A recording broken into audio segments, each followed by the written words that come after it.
Assalamualaikum warahmatullahi wabarakatuh. Perkenalkan saya Enda Abdillah. Kali ini kita akan mempelajari keterampilan micro-tracing.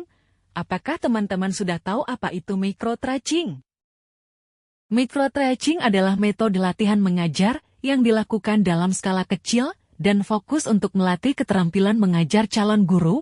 Apa saja komponen keterampilan mengajar calon guru?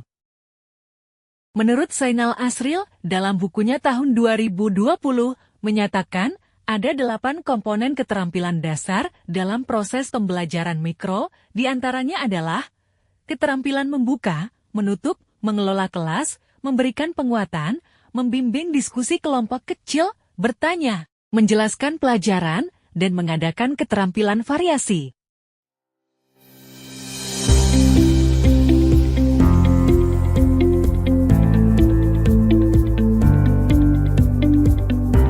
Komponen keterampilan membuka antara lain, orientasi, salam, absen, doa motivasi, review, apersepsi, pemberian akuan.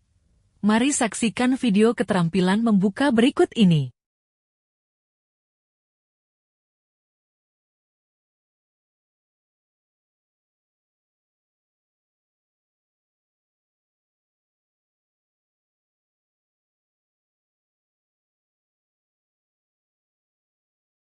Assalamualaikum warahmatullahi wabarakatuh.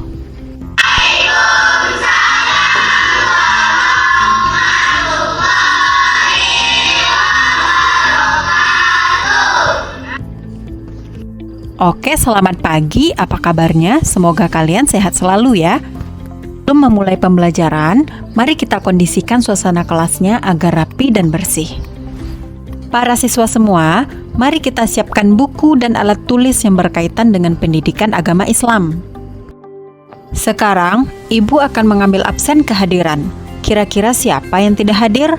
Ketua kelas, bantu Ibu untuk cek kehadiran ya. Baik, Bu. Alhamdulillah untuk hari ini hadir semua, Bu. Bagus, pertahankan kehadirannya ya. Sebelum memulai pembelajaran, mari kita berdoa bersama. Nah, Ketua kelas, bantu Ibu untuk pimpin baca doanya ya.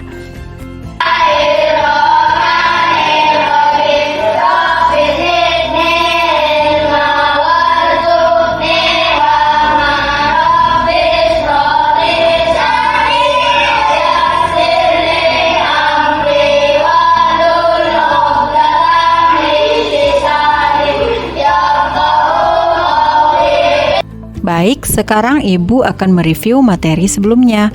Pada minggu lalu, kita telah mempelajari tentang adab bergaul. Nah, siapa yang masih ingat bagaimanakah tentang adab bergaul dengan teman sebaya? Dan bagaimana adab bergaul dengan lawan jenis? Siapa yang bisa menjawab? Saya, Bu. Adab bergaul dengan teman sebaya dan lawan jenis diantaranya, hormati perasaan orang lain. Bersikap jujur dan terbuka. Menghormati batasan. Menjaga kepercayaan. Bagus sekali jawabannya, Dita. Sekarang kita akan mempelajari tentang menebarkan Islam dengan santun dan damai. Sebelum memulai pembelajaran, mari perhatikan capaian pembelajaran Ibu berikut ini. Setelah mengamati per poin, peserta didik dapat menyimpulkan ketentuan dakwah dengan benar. Yang kedua, setelah mengamati per poin, peserta didik dapat mengemukakan ketentuan khutbah dengan benar. Kemudian yang terakhir, peserta didik dapat menemukan pengertian tabligh dengan benar. Sekarang Ibu akan melakukan pretest.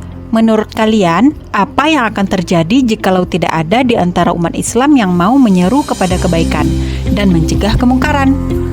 Komponen keterampilan Kehidupan mengelola akan kelas menjadi buruk-buruk. diantaranya, satu, memusatkan Bagus sekali, perhatian, Ahmad. menyiapkan, Nah, untuk mengarahkan mengetahui perhatian. lebih dalam, Dua, mari simak membagi penjelasan perhatian Ibu berikut secara ini. visual, secara verbal, 3, petunjuk yang jelas, komponen keterampilan membimbing diskusi kelompok, diantaranya, memusatkan perhatian, menyebarkan kesempatan partisipasi, menutup diskusi. Mari saksikan video keterampilan mengelola kelas dan membimbing diskusi berikut ini.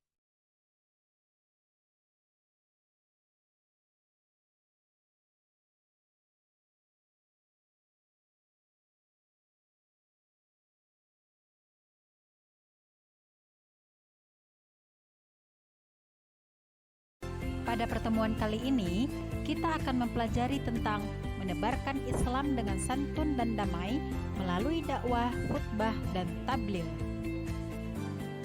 Nah, coba perhatikan gambar berikut ini. Nah, menurut kalian, apa yang akan terjadi jikalau tidak ada di antara umat Islam yang mau menyeru kepada kebaikan dan mencegah kemungkaran? Mari kita diskusikan hal tersebut. Sekarang, Ibu akan membagi kalian menjadi 3 kelompok. Kelompok pertama akan membahas tentang dakwah, yang kedua tentang khutbah, dan yang ketiga tentang tabligh. Perhatikan petunjuk diskusi Ibu berikut ini. Pertama, kelas akan dibagi menjadi 3 kelompok. Kedua, waktu untuk diskusi selama 30 menit. Ketiga, perwakilan kelompok akan mempresentasikan hasil diskusinya di depan kelas. Nah, silahkan anak-anak sekalian untuk diskusi ya.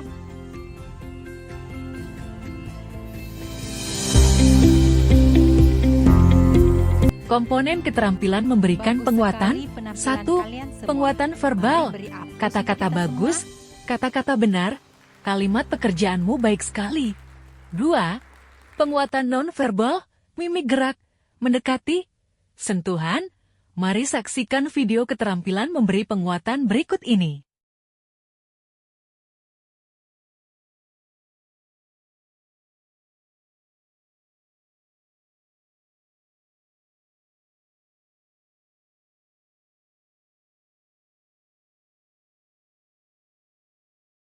Sekarang, Ibu akan memberikan penguatan tentang khutbah, dakwah, dan tabligh. Mari perhatikan video pembelajaran berikut ini. Dasarnya, setiap individu muslim diperintahkan untuk melaksanakan dakwah Islam sesuai dengan kadar kemampuannya. Sebagai seorang peserta didik yang beragama Islam, kita juga mempunyai kewajiban untuk melakukan itu. Apalagi Allah memberi predikat kepada kita sebagai khairu ummah. Predikat ini akan sesuai jika kita selalu berusaha di barisan depan dengan orang-orang yang gemar berdakwah. Pengertian khutbah, tabligh, dan dakwah hampir sama, yakni menyampaikan pesan kepada orang lain. Lebih rinci mengenai ketiga istilah tersebut dijabarkan sebagai berikut.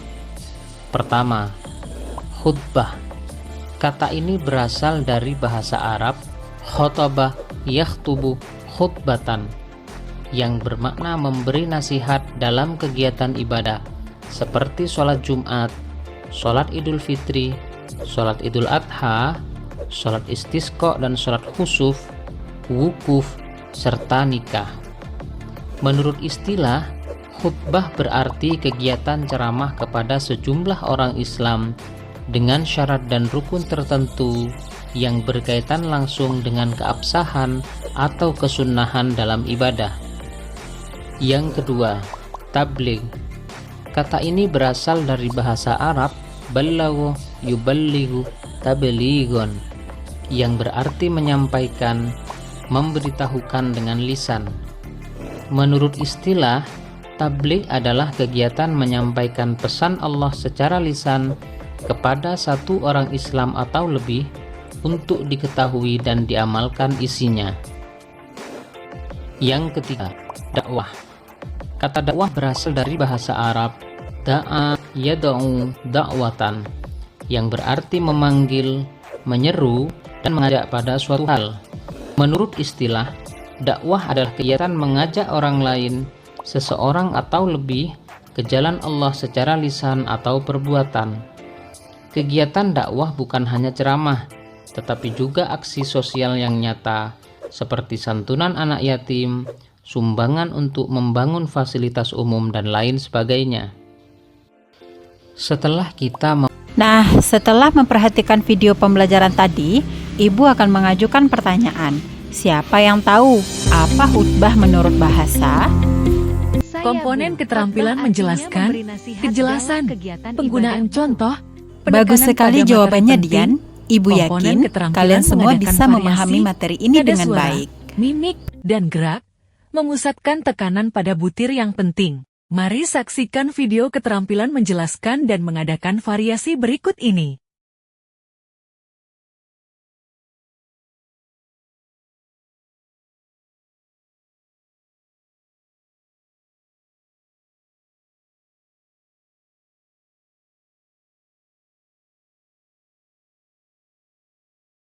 Perhatikan penjelasan Ibu tentang khutbah, dakwah, dan tabligh berikut ini. Sebagaimana yang telah dijelaskan oleh video pembelajaran sebelumnya, maka ini adalah penjelasan lebih rincinya. Khutbah, dakwah, dan tabligh adalah 3 istilah yang sering digunakan dalam konteks penyebaran ajaran Islam, namun memiliki makna dan konteks yang berbeda. Berikut adalah perbedaan antara ketiganya.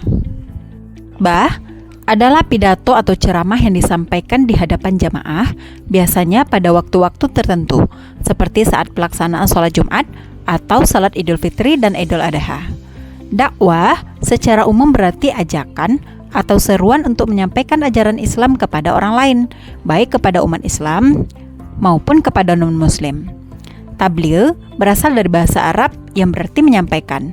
Secara khusus, tabligh merujuk pada penyampaian pesan-pesan agama Islam kepada umat, baik dalam bentuk lisan, tulisan, atau perilaku. Dan utama, khutbah lebih formal, biasanya terjadi pada acara tertentu, misalnya sholat Jumat. Dakwah adalah proses ajakan atau seruan untuk menyampaikan ajaran Islam kepada orang lain secara luas, baik secara formal maupun informal. Tabligh lebih mengarah pada penyampaian pesan atau ajaran Islam, seringkali dalam bentuk yang praktis dan langsung, dan bisa berupa kegiatan yang lebih informal atau berbasis komunitas. Meskipun ada perbedaan dalam konteks dan tujuan, ketiganya saling melengkapi dalam usaha untuk menyebarkan dan mengamalkan ajaran Islam. Mari saksikan video keterampilan bertanya berikut ini.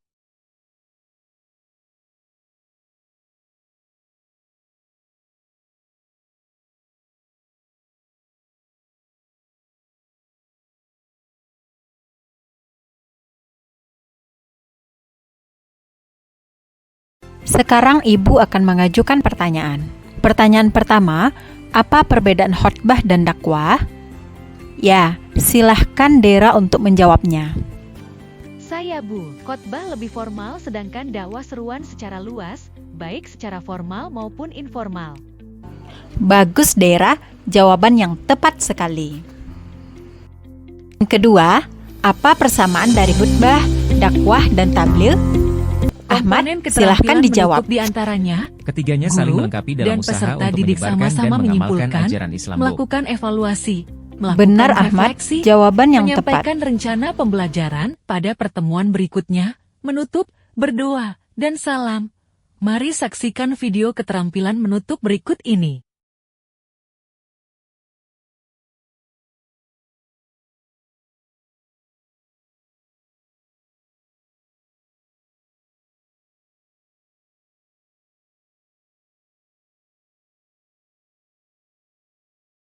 Alhamdulillah, kita telah sampai kepada akhir dari pembelajaran. Mari kita simpulkan pembelajaran kita pada hari ini. Pertama, khutbah. Khutbah itu lebih formal. Kemudian, dakwah secara luas, baik secara formal maupun informal. Kemudian tabligh lebih mengarah pada penyampaian pesan atau ajaran Islam. Sekarang, Ibu akan mengadakan evaluasi. Silahkan ditulis jawabannya di kertas lembar dan dikumpulkan ke depan. Pertanyaannya ada 3, silahkan dilihat pada PowerPoint Ibu. Nah, bagaimana pembelajarannya hari ini? Ibu harap kamu semua bisa ya memahami materi kita pada hari ini. Kemudian, bagian manakah yang kamu rasa sulit? Alhamdulillah pembelajarannya menyenangkan sekali Bu. Insya Allah kami bisa memahami penjelasan Ibu. Alhamdulillah, pertemuan berikutnya kita akan mempelajari tentang syarat dan ketentuan khutbah, dakwah, dan tabligh. Silahkan dibaca bukunya di rumah ya. Mari kita tutup pembelajaran hari ini dengan membacakan doa kafaratul majelis. Asyhadu an la ilaha illa anta astaghfiruka wa atubu ilaik. Assalamualaikum warahmatullahi wabarakatuh.